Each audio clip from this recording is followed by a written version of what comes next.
Se você admira os homens que doam parte de sua fortuna e acredita que no Brasil não existem esses bons exemplos, José Mindlin foi um benemérito que pode fazê-lo mudar de ideia.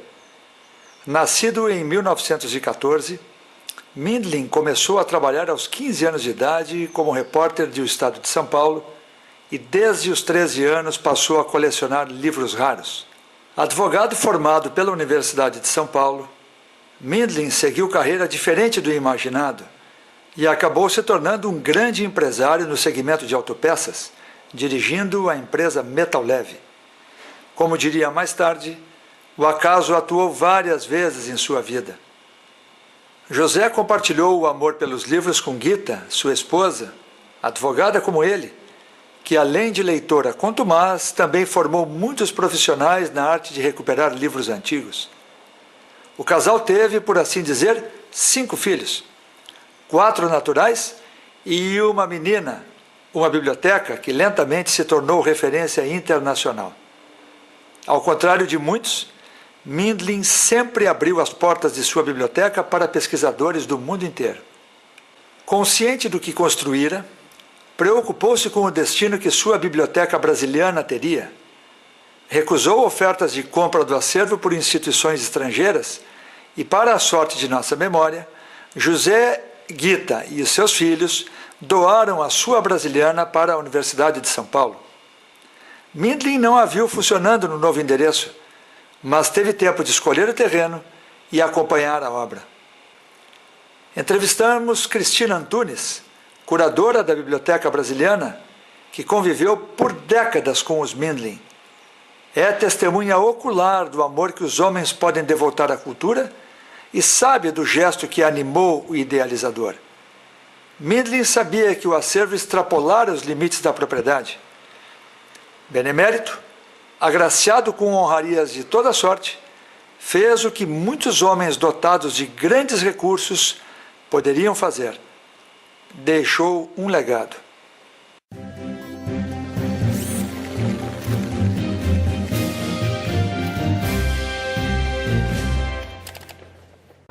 Sim, durante 32 anos eu trabalhei na residência deles, cuidando desta mesma biblioteca.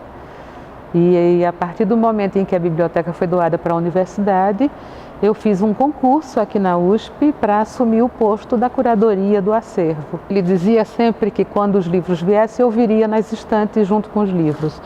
E, obviamente, o processo da universidade não é esse. Então, é preciso fazer um concurso, é um concurso difícil, trabalhoso, mas eu consegui.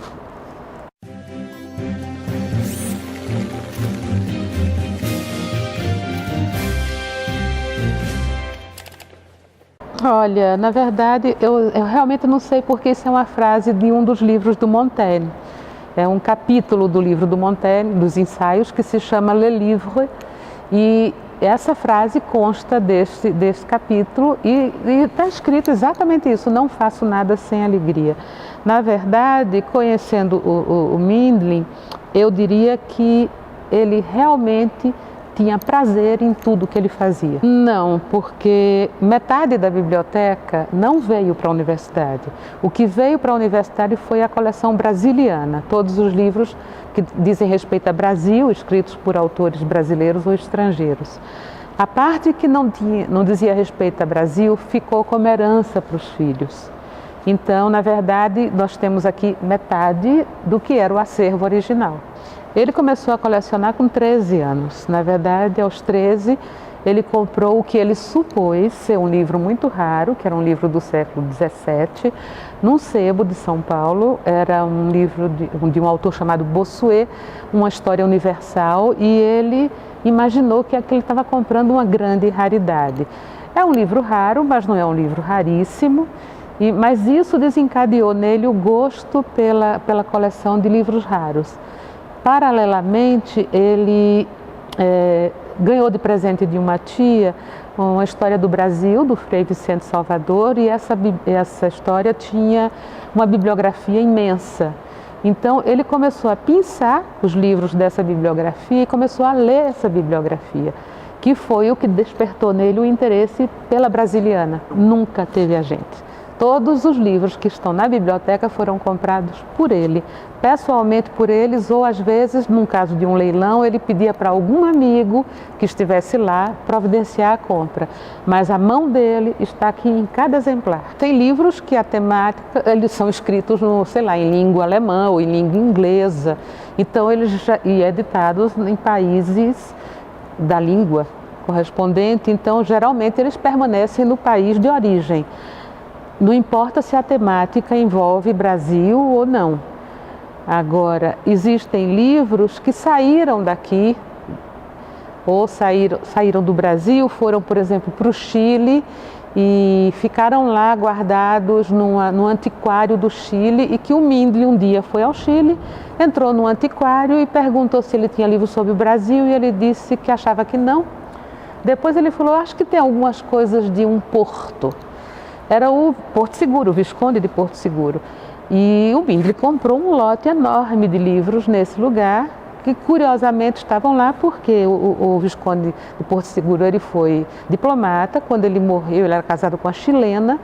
Quando ele morreu, os livros da biblioteca pessoal dele ficaram com ela no Chile e em determinado momento foram parar no antiquário. Então os caminhos que os livros percorrem são inúmeros. E o Dr. José tinha uma coisa que era muito curiosa, porque eu fui muitas vezes a livreiros com ele, livrarias, e ele falava assim, que livro é aquele ali? E quando você ia ver, aquele livro era o livro que fazia todo sentido ser comprado. Ele tinha um olhar crítico para os livros, sem nem estar lendo o título. Ele apontava e ele dizia sempre, os livros me procuram e eu procuro os livros.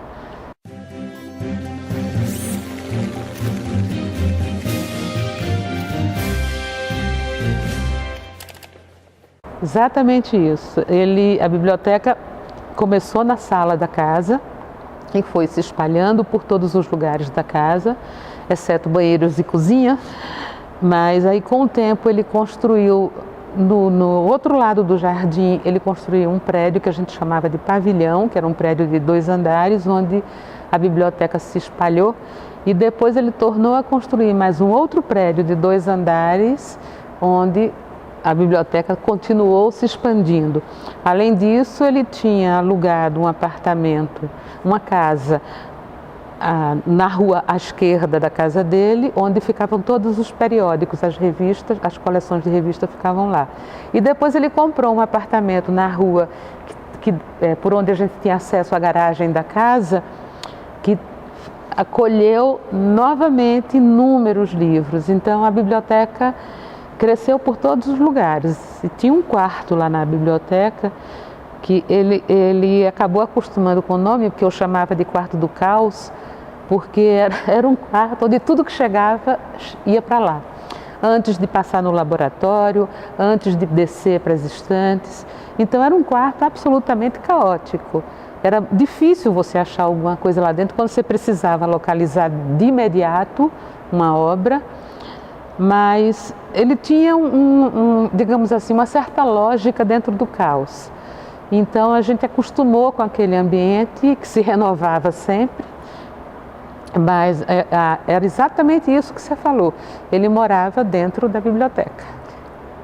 Foi. Ela era uma grande leitora, não só era uma pessoa que trabalhou muito com o restauro e a encadernação de livros, que formou a grande maioria da mão de obra brasileira de restauradores e conservadores, passou por ela.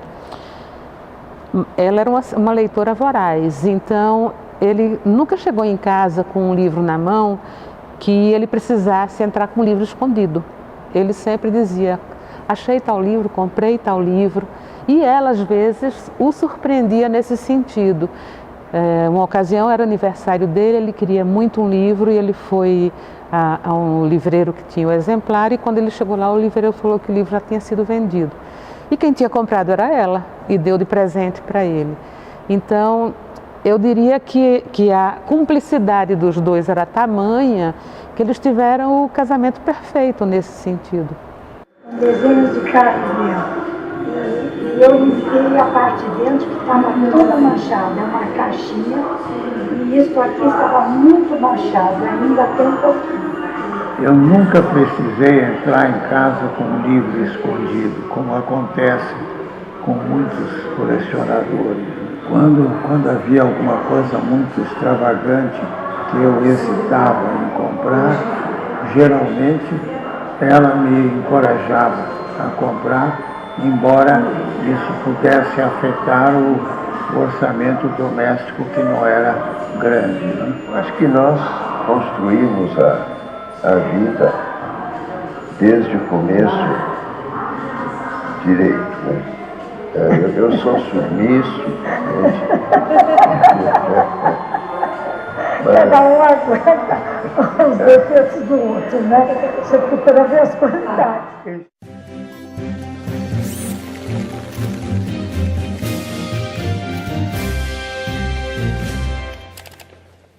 Não, não tenho. A gente já recebia na biblioteca lá no Brooklyn, a biblioteca do Mindlin, ao contrário da maioria dos bibliófilos, sempre foi aberta a pesquisadores. Isso era uma característica única dele, de generosidade total. Então a gente recebia pesquisadores do mundo inteiro desde sempre, desde que eu comecei a trabalhar lá. E eram sempre assim, 2 pesquisadores por dia, no mínimo. E aqui na USP a gente continua recebendo pessoas de fora, mas a gente está aqui nesse prédio há 1 ano e eu não tenho nenhuma estatística disso, mas eu sei que eles existem, os estrangeiros todos aqui dentro. No início não era a USP que estava sendo pensada, houve um longo processo de preocupação dele de como manter esse acervo coeso e unido depois da morte dele. Então, num primeiro momento, ele pensou em fazer, junto com o BARD do MASP, um centro de estudos luso-brasileiros, onde fosse a biblioteca do BARD e a biblioteca dele, que era uma ideia já original dele com o Rubens Borba de Moraes, que era um grande colecionador. E eles eram amicíssimos. Depois, isso acabou não dando certo, a ideia se desfez, e aí começou o movimento de universidades estrangeiras interessadas no acervo. Então houve primeiro a Universidade de Harvard, depois a Universidade da Califórnia, depois a Universidade do Texas. Todas queriam comprar o acervo, e aí tinha aquela questão, se um acervo é comprado por uma universidade americana, embora ele não possa sair do país, porque o IFAM não permite, ele pertenceria sempre a uma universidade americana. E isso muda toda a característica da maneira como você cuida dos seus livros. E aí um dia, durante um almoço, nós estávamos sentados na mesa conversando, ele e a dona Guita, e aí de repente, eu não me lembro quem foi de nós que falou, por que não a USP? E aí ele olhou e falou, de fato, por que não a USP? Ele falou, só tenho medo porque a USP não tem uma tradição de zelar pelas bibliotecas como eu gostaria que a minha biblioteca fosse zelada. Falei, mas isso é uma coisa que o senhor pode propor? E aí, na época o reitor era o Jacques Markovitch, ele falou com o Jacques Markovitch, que recebeu a ideia assim, com grande alegria, grande prazer, articulou todos os primeiros passos para a gente conseguir definir de que maneira esses livros viriam para cá, se era um centro de estudos, se era uma entidade privada, se era uma entidade associada a algum órgão da USP. Teve toda essa questão burocrática para ser decidida, aí a escolha do terreno, que foi uma outra questão, porque o Mindlin, quando ele entrou aqui para escolher o terreno, ele passou aqui, ele falou, eu quero esse. E levaram ele pelo campus para todos os lugares, mas ele ficou com esse na cabeça. E quando ele falou para o reitor, eu quero este, o reitor concordou. Então foi feito o projeto do prédio e foi feito todo o processo de doação, que foi muito longo, e com condições que ele determinou para que a biblioteca permanecesse realmente unida. Os livros não podem sair daqui, a biblioteca não pode ser dissolvida, tem que estar acolhida nesse prédio e tem que cumprir um papel de servir aos pesquisadores. Então a coisa acabou saindo exatamente como ele queria. Não, ele teve no início todo do projeto nós fomos atrás de captação de recursos mesmo. Então teve inúmeras doações. Se você olhar no saguão, na saída do prédio, tem um painel ali na parede, ao lado da EDUSP, que tem todos os colaboradores, patrocinadores da construção. O valor global, a senhora lembra? Não lembro. Não sei, em torno de 120 milhões, eu acho.